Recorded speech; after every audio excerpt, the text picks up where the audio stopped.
Hello everyone and welcome to the channel. I'm Emmanuel, I'm an airline pilot, and today there's great news for those of you who love new as well as old airliners. Let's go ahead and start with the old ones. iniBuilds have released the L1011 Tristar for Microsoft Flight Simulator 2024. The plane is available on Marketplace at a price of $49.99 plus your local tax rate. At the same time, PMDG have updated the 777 series to include, amongst others, an improved data link system, as well as a brand new fly-by-wire systems with refinement to the C*U flight control laws. But more on that a little bit later in the video. Let's go ahead and start with a look at the Tristar. The Tristar is iniBuilds' latest airliner release and features an absolutely fantastic model, as well as some pretty enjoyable systems, as well as an authentic INS navigation experience. Now, starting with the model, you guys know that iniBuilds are producing fantastic models, so I'm just going to show you a couple of details around here so that you can see that they have once again delivered at the same level of quality that we've come to expect from them from their earlier releases like the A350 and A340. Now, with all of that in mind, let's go ahead and go inside and have a look at what we got over here. It's a full steam gauge cockpit, but we do have some INSs available for navigations as well as our performance management system. Now, you can also install a GPS for navigation if you absolutely want to, as well as a mixture between all of those. So there's really a lot of options available. So if you'd like INS and GPS, you can have that. If you do prefer an airplane that doesn't have anything except for radio navigation, you can also have that. Overall, lots of lovely options available over here. Now, the Tristar is not a study level airliner, but it does come with most systems that you need during normal operations simulated. Now, I did learn the aircraft using an actual L1011 FCOM, and I would say that 98% of the switches that we had to use were actually simulated in this airplane. Now, obviously, it is a version 1.0, so a couple updates are needed, as always, and as would be expected from any release. But overall, an absolutely enjoyable aircraft. Now, iniBuilds themselves do list, amongst others, a detailed simulation of the engine with authentic EPR logic, spool behavior, and realistic thrust responses, a fully simulated triple INS system supporting authentic waypoint entry, alignment, and inertial navigation workflows, with a quick note that you can currently not remote control the waypoints from one system to the other, so you would have to enter all three separately or just use a single unit. They do have an integrated performance management system providing VNAV capability when using INS-based navigation modes. They do simulate the direct lift control feature of the L1011, which basically uses these spoilers together with the elevator on final to provide a more constant pitch attitude while increasing or decreasing your rate of descent using the spoilers to provide a more stabilized approach.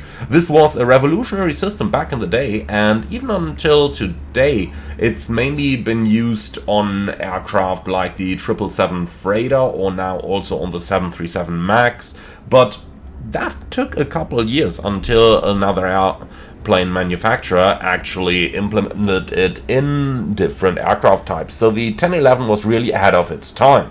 Talk about being ahead of its time, it also features a Cat 3B autoland capability system, which was a first back in the day as well.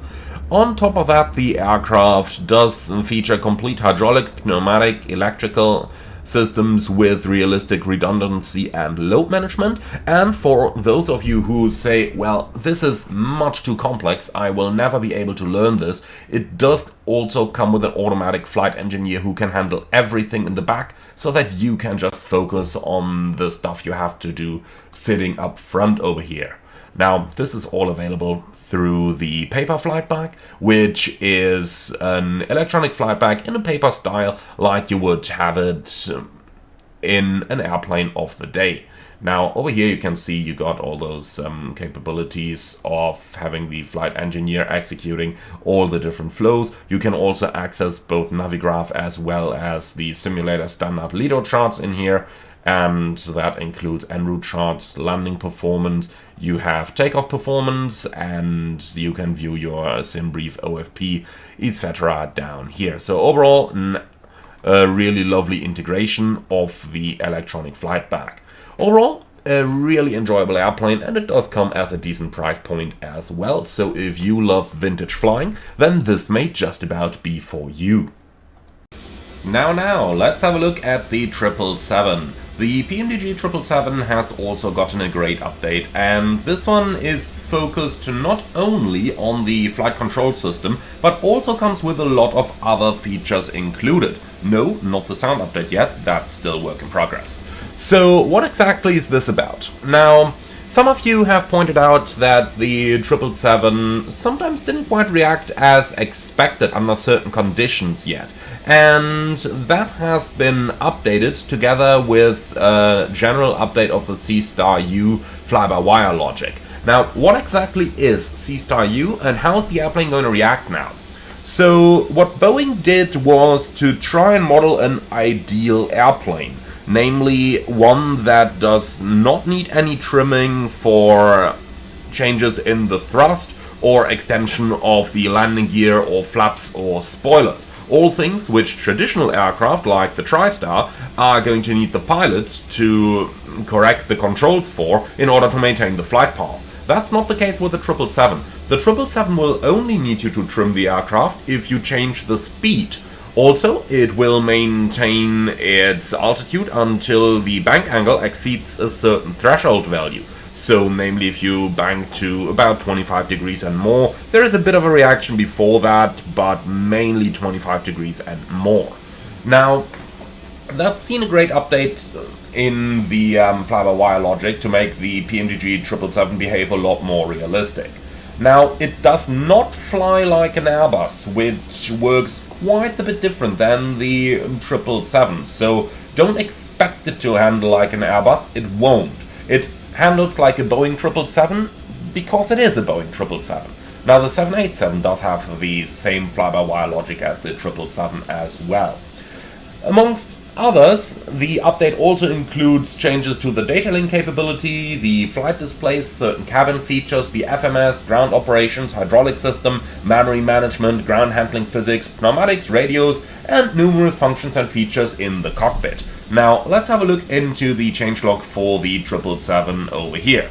This is what it looks like from right within the PMDG Operations Center. If you don't know how to pull that up, you can simply go down here into the Ops Center onto your product page, and then you got the changelog button over here, which is going to give you the changelog for those changes.